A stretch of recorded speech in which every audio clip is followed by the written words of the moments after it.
प्यास लगने के कारण अत्रि जी की समाधि खुल गई और वे अनसुईया से बोले कि अनसुईया, मुझे बहुत प्यास लग रही है, मुझे पानी पिला दो। आज अपने प्रिया की बात सुन करके मैया अनसुईया घबरा गई। तो पति प्यारे की बात सुन और सती गई घबराए। लिया कमंडल हाथ में और प्रभु से ध्यान लगाए।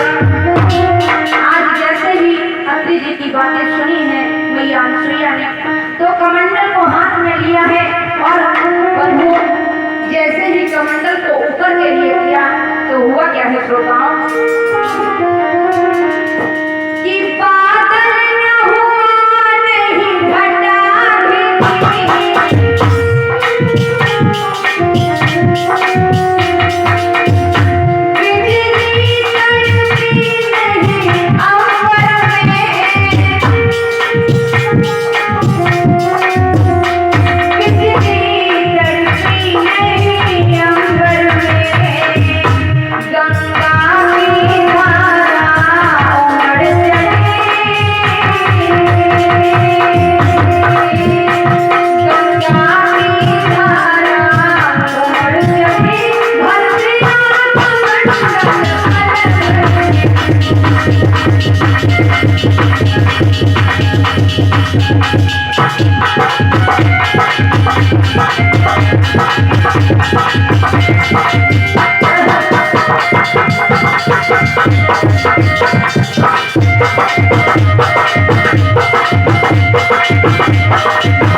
कमंडल को हाथ में लिया और कमंडल को आसमान की तरफ जैसे ही किया है, ना बादल हुआ है, नहीं कहीं बिजली कड़क रही है, गंगा की धारा अपने आप ही प्रवाहित होने लगी।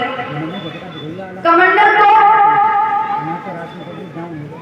पलक झपकते ही भर गया, लेकिन साथ ही जब धारा का प्रभाव नहीं रुका तो माता अनसुईया विस्मित हो गई और उसी समय माँ गंगा मानवीय रूप धारण करके उसी समय माता अनसुईया के दर्शन के लिए प्रकट हुई है। तो माता अनसुईया से जवाब दिया है गंगा मैया ने कि हे देवी, घबराओ नहीं, मैं तो तुम्हारे दर्शन के लिए आई हूँ। मैं बहुत ही बड़ी भाग्यशाली हूँ जो मुझे तुम जैसे पतिव्रता स्त्री के दर्शन हुए। और हुआ क्या है, जवाब दिया है माँ गंगा ने कि अनसुईया, पहले मुझे ठहरने की जगह दो। उसी समय क्या किया, मैया अनसुईया ने जमीन में एक गड्ढा खोदा और उसी गड्ढे में श्री गंगा जी को स्थान दे दिया। आज गंगा जल से भरा कमंडल मैया अनसुईया ने उठाया, तो लिया कमंडल हाथ में और आई पति के पास, और मुनि ने पानी जब किया तो उनकी बुझ गई प्यास। आज उसी समय मैया अनसुईया गंगा जल से भरा कमंडल अपने प्रिया को दिया है। तो जैसे ही मुनि जी ने वो पानी पिया तो जल पिया है मुनि जी ने, और हुआ क्या है भक्तों, आज अत्रि जी अनसुईया से बोले कि हे सती। अनसुईया ने जवाब दिया, हाँ स्वामी बोलो। तो आज अत्रि जी समझा करके पूछने लगे हैं अनसुईया से कि अनसुईया, कि अत्रि जी यूं बोले और प्यारी सुन लो बानी, मेरी समझ नहीं आवे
अच्छा अच्छा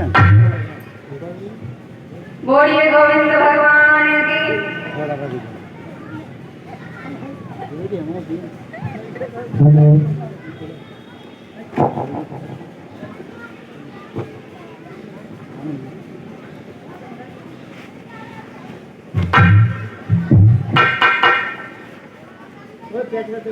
ऐड करने के लिए हम प्रचार कोई करवा